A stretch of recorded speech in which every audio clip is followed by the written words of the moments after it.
అండి welcome to our channel. నేను మీ నివాస్ వాల్మీకి. ఈరోజు టాపిక్ ఏంటంటే, నా యొక్క కస్టమర్స్కి నేను ఒక 30 పేజెస్ ఉండేలాగా బేసిక్ చార్ట్ ఇస్తుంటాను. ఈ బేసిక్ చార్ట్ గురించి ఒక ఆడియో కూడా చేసి వాళ్ళకి వాట్సాప్లో పంపిస్తుంటాను. వారు ఆ బేసిక్ చార్ట్ 30 పేజెస్ చూసుకుంటూ ఆడియో వింటారు. వాళ్ళకి అది కంప్లీట్గా అర్థమవుతుంది. ఒకవేళ అర్థం కాకపోతే వారికి ఏమైనా డౌట్స్ ఉంటే నాకు ఫోన్ చేసి వాటిని క్లారిఫై చేసుకుంటారు. అయితే కస్టమర్స్లో కొంతమంది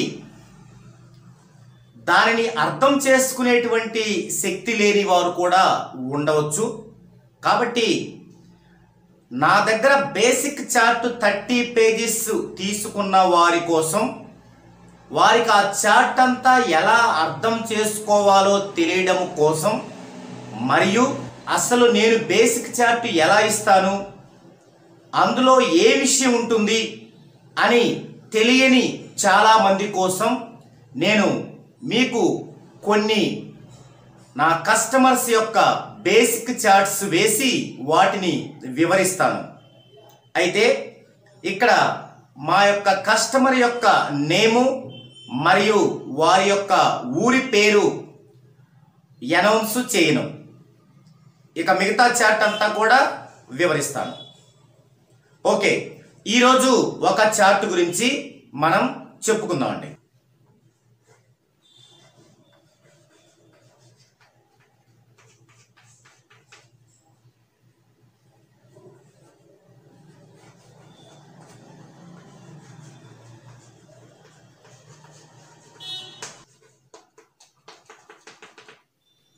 ఈరోజు ఈ పర్సన్ యొక్క నేమ్ రాయలేదు, date of birth 17/11/1978, time of birth 6:45 PM, place of birth రాయలేదు. ఈ యొక్క పర్సన్కి బేసిక్ చార్ట్ వేస్తే ఎలా ఉంటుంది, ఆ బేసిక్ చార్ట్ని ఎలా అర్థం చేసుకోవాలి ఈ పర్సన్ అనే విషయాన్ని చెప్పుకుందామండి. మొదటిగా ఈ యొక్క డీటెయిల్స్తో నేను రాశి చక్రం, భావపట్టిక తీసుకుంటాను. ఈ రాశి చక్రం నుంచి మనం 3 విషయాలని తీసుకోవచ్చు. నెంబర్ 1, పుట్టుకతో ఏమైనా వీరికి దోషాలు ఉన్నాయా, అంటే నెగిటివ్స్ ఉన్నాయా, ఉంటే వాటిని హరించి వేసేలాగా నేములో ఏమేమి పెట్టాలి. రెండోది, వీరి యొక్క రాశి, నక్షత్రం, లగ్నం ఏమిటి. మూడవది, వీరి యొక్క జన్మ వైబ్రేషన్ ఎంత. ఈ 3 విషయాల్ని మనం మొదటిగా ఆ యొక్క రాశి చక్రం నుంచి తీసుకుంటాం. ఓకే, ఇప్పుడు ఈ పర్సన్ కనుక గమనించినట్లయితే రాశి చక్రం ఈ విధంగా ఉంది. అలాగే గ్రహ పట్టిక ఈ విధంగా వచ్చింది. మొట్టమొదటిగా మనం వీరి యొక్క రాశి చక్రం నుండి గనక పరిశీలిస్తే, పుట్టుకతో ఏమైనా దోషాలు ఉన్నాయా అంటే కాలసర్ప దోషం, కుజదోషం, పునర్పు దోషం, ఈ 3 ఏమైనా ఉన్నాయా అంటే ఇవి మేజర్ దోషాలు, అంటే మేజర్గా నెగిటివ్స్ అన్నమాట. ఉంటే వాటికి తగిన విధంగా మనం నేములో కొన్ని బలాలను సమకూర్చాల్సి ఉంటుంది. లేవు, ఇతనికైతే లేవు. ఇక ఇతనికి రెండో పాయింట్ చూద్దామండి. వీరి యొక్క రాశి, నక్షత్రం, లగ్నం ఏమిటి అంటే వీరి యొక్క రాశి వృషభ రాశి, నక్షత్రం మృగశిర నక్షత్రం 2వ పాదం, లగ్నం వృశ్చిక లగ్నం. వీరు ఫ్రైడే జన్మించారు, శుక్రవారం జన్మించారు. ఇది రెండో పాయింట్. ఇక మూడో పాయింట్కి వద్దామండి. మూడో పాయింట్ ఏంటి అంటే జన్మ వైబ్రేషన్స్ ఏమిటి. ఈ జన్మ వైబ్రేషన్స్ అంటే ఇండెక్స్ ఎదురుగా మీ యొక్క రాశి లగ్నాలని మెన్షన్ చేయడం జరిగింది. మీ యొక్క రాశి లగ్నాల యొక్క వైబ్రేషన్ని మీ యొక్క ఇండెక్స్ అంటారు. ఇక నెక్స్ట్ దాని కింద ఆర్పి ఉంది. ఆర్పి అంటే ఏంటంటే రూలింగ్ ప్లానెట్, అంటే రూలింగ్ మూలగ్రహము. రూలింగ్ మూలగ్రహం అంటే ఏమిటంటే మీరు ఏ ప్లేస్లో అయితే జన్మించారో ఆ ప్లేస్ యొక్క లాటిట్యూడ్ లాంగిట్యూడ్ ప్రకారం అక్షాంశ రేఖాంశాల ప్రకారం మీరు జన్మించిన సమయముకు ఖగోళములో ఉన్నటువంటి కోటాను కోట్ల గ్రహాలలో ఒక 7 స్థానాల్లో ఉండే గ్రహాలు మీకు అత్యంత సన్నిహితంగా వచ్చి మీ పుట్టుకుని గమనిస్తాయి. వాటి యొక్క ప్రభావం, వాటి యొక్క పరిపాలన మీ మీద ఉంటుంది. ఆ 7 స్థానాల్లో ఉన్న గ్రహాలనే మీ యొక్క రూలింగ్ గ్రహాలు అంటారు. అవి ఏంటంటే ఎవరికైనా వారి లగ్నం యొక్క సబ్ లార్డు, లగ్నం యొక్క సబ్ లార్డు, లగ్నం యొక్క స్టార్ లార్డు, లగ్నం యొక్క రాశి లార్డు, తర్వాత ఆ రోజు యొక్క అధిపతి అంటే డే లార్డు, తర్వాత వారి రాశి యొక్క స్టార్ లార్డు, వారి రాశి యొక్క రాశి లార్డు. ఈ 7 స్థానాల్లో ఉన్న గ్రహాలు ఏంటంటే మీరు పుట్టిన ప్రాంతానికి దగ్గరలో ఉండి మీ పుట్టుకుని గమనించి వాటి ప్రభావాన్ని మీ మీద ఉంచుతాయి. సో ఆ 7 స్థానాల్లో ఉన్న గ్రహాలని మీ యొక్క రూలింగ్ గ్రహాలు అంటారు. ఇప్పుడు ఈ రూలింగ్ గ్రహాలకు వైబ్రేషన్స్ ఇచ్చి టోటల్ చేస్తే మరొక డిజిట్, మరొక గ్రహం వస్తుంది. దాన్నే రూలింగ్ మూల గ్రహము అంటారు. ఈ విధంగా ఇండెక్స్, ఆర్పి అనేవి దాన్ని ఆ రూలింగ్ మూల గ్రహాన్ని ఆర్పి అంటారు. ఇండెక్స్, ఆర్పి వస్తాయి. వీటినే జన్మ వైబ్రేషన్స్ అంటారు. ఇంత క్లియర్గా, ఇంత పాయింట్ ఆఫ్ రేంజ్లో దీన్ని మనం పరిశీలన చేసి క్యాలిక్యులేషన్ చేయడం వలన ఈ ప్రపంచంలో ఏ ఇద్దరికి వేలి ముద్రలు ఒకేలా ఎలా ఉండవో ఏ ఇద్దరి జన్మ వైబ్రేషన్ల యొక్క ప్రభావం కూడా ఒకేలాగా ఉండదు. మరి ఈ జన్మ వైబ్రేషన్ వల్ల మీకు ఎలాంటి ప్రయోజనాలు ఉంటాయి అంటే, ఈ యొక్క జన్మ వైబ్రేషన్ మీకు తెలిసినట్లయితే మీ యొక్క లైఫ్లో ఎవరెవరు మీకు ఎదురవుతున్నారు, వారి యొక్క రూలింగ్ గ్రహాలు మీకు కలిస్తేనేమో మీరు ఎక్కువ కాలం స్నేహం చేస్తారు, అలా కలవకుంటేనేమో కొద్ది కాలంలోనే మీరు స్నేహం చేయలేరు. అందుకని ముఖ్యమైన స్నేహితులు, తర్వాత మీ యొక్క ఉద్యోగ పార్ట్నర్సు, భాగస్వామ్యంలో ఉండేవాళ్ళు, తర్వాత లైఫ్ పార్ట్నర్ని ఎంచుకునే దగ్గర ఇవన్నీ కూడా మీ యొక్క జన్మ వైబ్రేషన్ని, ఆ ఎంచుకునే సమయం యొక్క రూలింగు గ్రహాలని కనుక మనం పరిగణలోకి తీసుకొని ఎంచుకుంటే అద్భుతమైన విజయాలను సాధించవచ్చు. అంతేకాకుండా మీరు పుట్టిన దగ్గర నుంచి మీకు పేరు పెట్టడం దగ్గర నుంచి, తర్వాత మిమ్మల్ని స్కూల్లోకి పంపించడం, విద్యాభ్యాసం, స్కూల్ నుంచి వచ్చాక ఏదైనా వ్యాపార నిమిత్తం వ్యాపారంలోకి ఎంటర్ అవ్వటం, వ్యాపార సంస్థ పేరుని డిసైడ్ చేసుకోవటం, ఈ విధంగా, లేదా జాబ్ అంటే జాబ్కి అప్లికేషన్ పెట్టుకోవటం, ఏ ఊర్లో వ్యాపారం చేయాలి, ఎక్కడ చేయాలి డీటెయిల్డ్గా తెలుసుకోవటం, పెళ్లి చూపులకి ఎప్పుడు వెళ్ళాలి, ఇలా ప్రతి ఇన్సిడెంట్ కూడా మీరు జన్మ వైబ్రేషన్ అనుసరించి చేయడం వల్ల, జన్మ వైబ్రేషన్ అనుసరించి మంచి రోజుని డిసైడ్ చేసుకోవటం వల్ల 100కి 1000% ప్రయోజనం మీకు వనకూరుతుంది. వీరి యొక్క జన్మ వైబ్రేషన్స్ ఏంటంటే ఇండెక్స్ 6/9, ఆర్పి 9. ఈ యొక్క జన్మ వైబ్రేషన్ అంటే ఏంటి, మరి ఇండెక్స్, ఆర్పి అంటే ఏంటి అనేది మనకి జన్మ వైబ్రేషన్ సంబంధించిన వీడియోలో మీరు చూసినట్లయితే తెలుస్తుంది. సో వీరికి 3 విషయాలు రాశి చక్రం నుంచి వచ్చాయి. ఇక నెక్స్ట్ మనం వీరి యొక్క డేట్ ఆఫ్ బర్త్ని ఒక్కసారి అనాలిసిస్ చేసుకోవాల్సి ఉంటుంది, మనం పరిశీలించాల్సి ఉంటుంది. అది చూద్దామండి.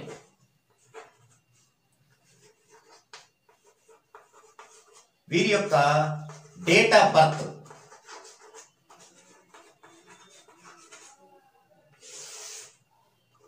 (17, 11, 1978). ఇప్పుడు దీన్ని మనం ఒకసారి పరిశీలిద్దామండి. 17, 11, 1978 ఇవన్నీ కూడా యాడ్ చేసుకుంటే 1, 7, 8, 8, 11, 19, 19, 1, 20, 29, 29, 29, 7, 36, 36, 8, 44. ఇప్పుడు 1 + 7 8, 1 + 1 2, 1 + 9 10, 17, 25, 4 + 4 8, 8 2, 2 + 5 7, 8. ఇది ఇలా వచ్చింది. దీనిని వీరి యొక్క డేట్ ఆఫ్ బర్త్ ప్యాటర్న్ అంటారు. ప్రతి ఒక్కరికి ఇలా ఒక డేట్ ఆఫ్ బర్త్ ప్యాటర్న్ వస్తుంది. ఇదే విధంగా 4 డిజిట్స్ కూడా ఉంటాయి.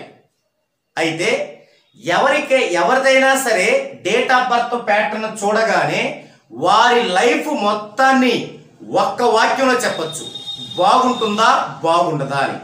అది ఎలా అంటే, ఎవరి డేట్ ఆఫ్ బర్త్ ప్యాటర్న్లో అయితే డెడ్ యాంటీ కాంబినేషన్స్ లేకుండా ఉంటాయో, ఎవరి డేట్ ఆఫ్ బర్త్ ప్యాటర్న్లో అయితే 2, 8 అనే వీక్ నెంబర్స్ లేకుండా ఉంటాయో, ఎవరి డేట్ ఆఫ్ బర్త్ ప్యాటర్న్లో అయితే 3, 6 అనే కూల్ నెంబర్స్ లేకుండా ఉంటాయో వారి లైఫ్ మ్యాక్సిమం బాగుంటుంది. అయితే వీరి యొక్క డేట్ ఆఫ్ బర్త్ ప్యాటర్న్ చూసినట్లయితే మరి ఏమున్నాయో చూద్దామండి. దీనిలో 8, 2, 8 అనే వీక్ నెంబర్స్ ఉన్నాయి.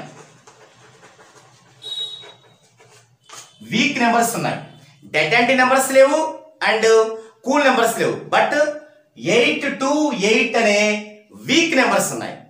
ఇక చూస్తే ఈ యొక్క డిజిట్స్ ఒక్కొక్కటి 15 సంవత్సరాలు ఉంటుంది వీరికి లైఫ్ లో. మరి ఇక్కడ 3 చోట్ల 3, 15, 45 సంవత్సరాలు వీక్ నెంబర్సే ఉంటే ఇక వీరి లైఫ్ ఏం బాగుంటుంది? సో వీరి గురించి ఏం చెప్పొచ్చు ఒక్క వాక్యంలో? వీరి లైఫ్ లో బాగుండే క్షణమే లేదని చెప్పొచ్చు.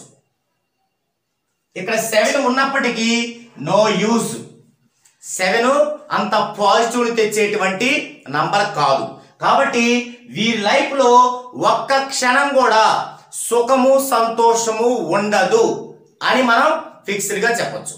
ఇక ఇంకొంచెం డెప్త్ లోకి వెళ్దామండి. ఫస్ట్ 0 to 15 ఇయర్స్ ఏముంది? 8. నెక్స్ట్ 16 to 30 ఇయర్స్ ఏముంది? 2. నెక్స్ట్ 31 to 45 ఇయర్స్ ఏముంది? 7. మళ్ళా 46 to 60 ఇయర్స్ ఏముంది? 8. ఇది ఒక మనిషి యొక్క మొత్తం ఆయుర్దాయంలో హాఫ్.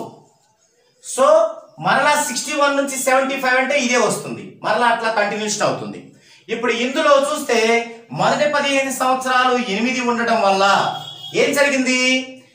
అది వీక్ నెంబర్ కాబట్టి 15 సంవత్సరాల లోపు ఏం జరగాలి? స్కూల్ వరకు ఎడ్యుకేషన్ కంప్లీట్ అవ్వాలి.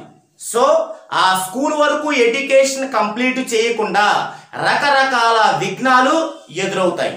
అవి ఇంట్లో గారాబం చేసి స్కూలుకు పోకుండా ఉండటం కానీ, స్వతహాగానే మంచి బ్రిలియంట్ కాకుండా చదువు అవ్వకపోవడం కానీ, లేదంటే ఆ టైం బాగుండకూడదు కాబట్టి రకరకాల వ్యసనాలకి అలవాట్లకి గురి అవ్వటం కానీ జరిగింది.